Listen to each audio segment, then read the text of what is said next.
Assalamualaikum warahmatullahi wabarakatuh. Halo guys, perkenalkan nama saya Mira Kusniawati.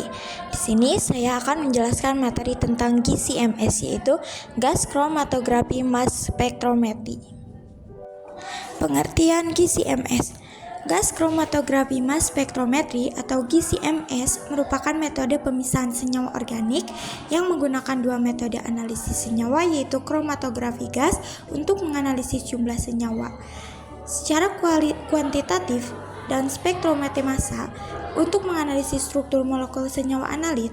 Kromatografi gas spektrometer massa adalah metode yang mengkombinasikan kromatografi gas dan spektrometri massa untuk mengidentifikasi senyawa yang berbeda dalam analisis sampel.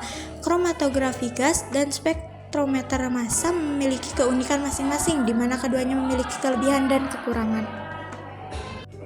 Fase diam GCMS, fase yang tidak bisa bergerak dan berfungsi sebagai media pemisah senyawa. Fase diam pada GCMS dapat berupa padatan atau cairan yang disalutkan atau dipisahkan pada permukaan padat. Contohnya yaitu silika gel, alumina, karbon aktif, dan polimer. Fase gerak GCMS, fase yang berfungsi sebagai media pemisah senyawa. Fase gerak pada GCMS berupa gas yang disebut fase gas. Contohnya gas mulia seperti helium atau gas campuran seperti nitrogen dan helium. Nama lain dari fase gerak adalah eluent. Mekanisme atau prinsip kerja GCMS. Yang pertama mengenai kromatografi gas atau prinsip mekanisme kromatografi gas diawali dengan cuplikan diinjeksikan ke dalam injektor. Kemudian diuapkan hingga cuplikan berubah menjadi uap atau gas.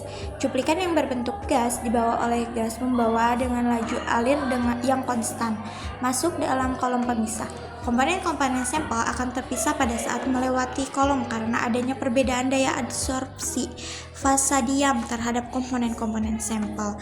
Komponen yang sudah terpisah akan didorong oleh fase gerak untuk bergerak di sepanjang kolom berupa pita-pita.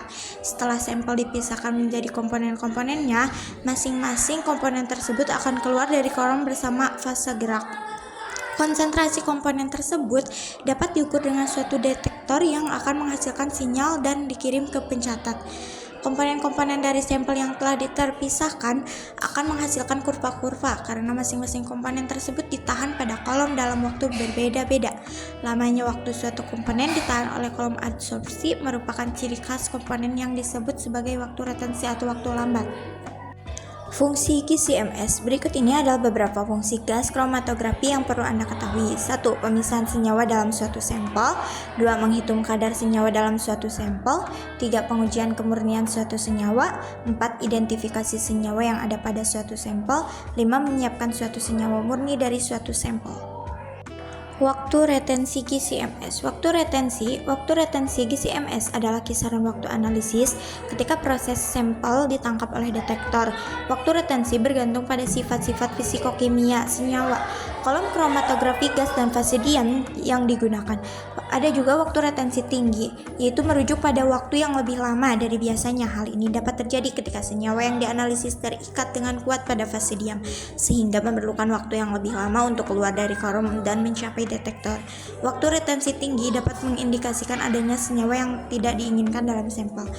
Waktu retensi rendah, yaitu merujuk pada waktu yang lebih pendek dari biasanya, dapat terjadi ketika senyawa yang dianalisis tidak terikat pada fase diam, sehingga memerlukan waktu yang lebih sedikit untuk keluar dari kolom dan mencapai detektor. Kelebihan dan kekurangan GCMS. Kelebihannya yaitu 1. Waktu singkat. 2. Tidak membutuhkan jumlah sampel yang banyak. 3. Akurasi cukup tinggi. Adapun kekurangannya yaitu 1. Pemisahan karena fase diam harus menyediakan banyak fase kolom. Yang kedua mahal. Dan yang ketiga sulit diterjemahkan dalam pembacaan kromatogram. Kalibrasi GCMS. 1. Flow controller. 2. Sample injector. 3. Column oven. Dan 4. Detektor. Sekian presentasi GCMS dari saya. Terima kasih. Wassalamualaikum warahmatullahi wabarakatuh.